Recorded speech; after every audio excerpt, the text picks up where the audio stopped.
Hello, welcome back to the channel. I got a very concerning finding that I just discovered. Let me share with you.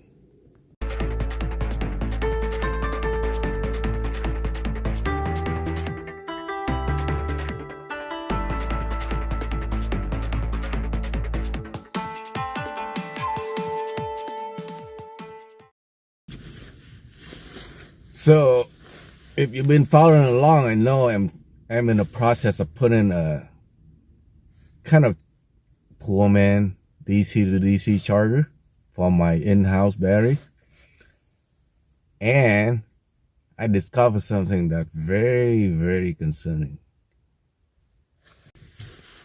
As most of us people that build our own system, we likely will use these recessible.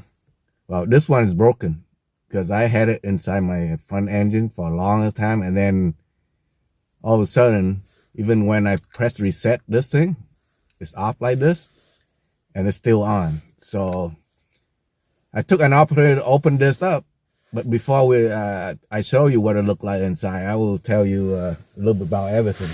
So these similar, just like that, but you don't have to make the end for it. All you have to do is just slide a wire in and then crimp it down, and you're all good to go, both ends. So you don't need to make these ends like this, the end like this, to make it fit into some whatever you're hooking up to. Yeah, so a lot of us, I guarantee, will just use this.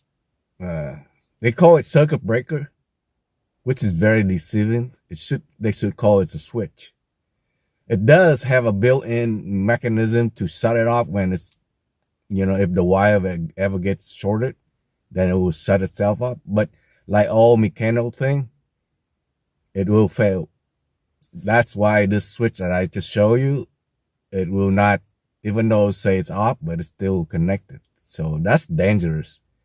Okay, if that stay connected, even though it says off, you could start fire when there's a short in your system.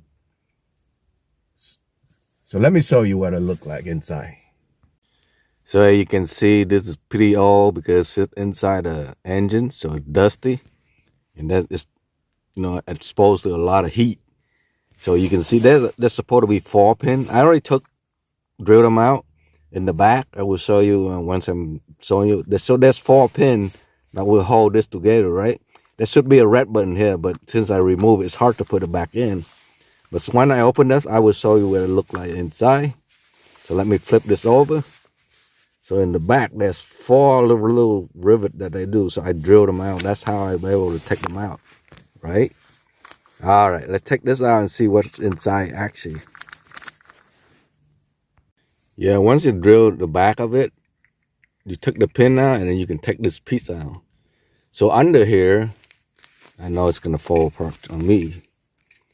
This thing is the recessible switch, which have a spring, and it's supposed to hook up to something in here with a piece of plastic, but it broke off.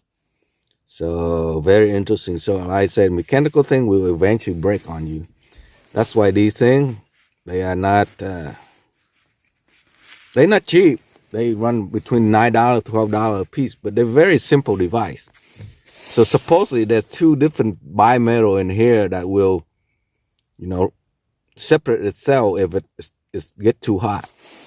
Right now it's on position because the bottom piece is touching the, I don't know, you can see the bottom part right there. See? The little, you can see I flip it up. There's a little piece. I will take this out and show you the bottom part of this. But this is all there is to it. Couple pieces of metal. So this is just a little switch. And then if you unscrew this, I bring you back, I'll unscrew this, and then I'll show you. So when you unbolt this piece will come out. Come on, it's hard to work with one hand here.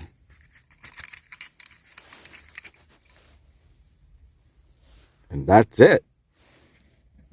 So I don't know how this works.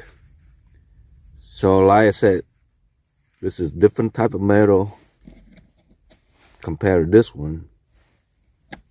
So I don't know when it's got heat up.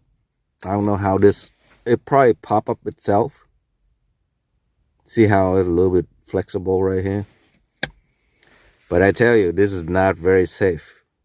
Okay, if this part ever fail on you, you see how this terminal go out to here, pretty much here to here, then here to here.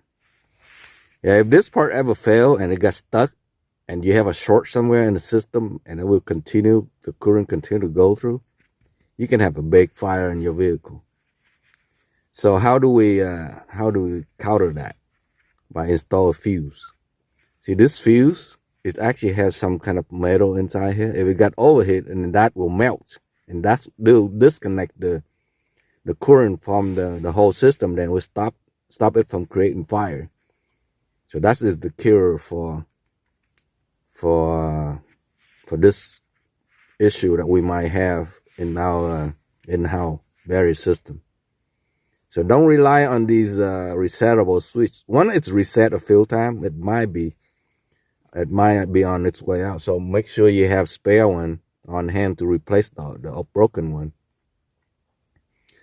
But the sure way of keeping whatever your power source, it should be the first point right here. Go into the fuse, whatever your wattage is gonna be. This one is 200 amp. If it's a 12 volt system, it's gonna be 2400 watt capable. Go into the switch. I would call these switch. I'm not gonna call them circuit breaker anymore,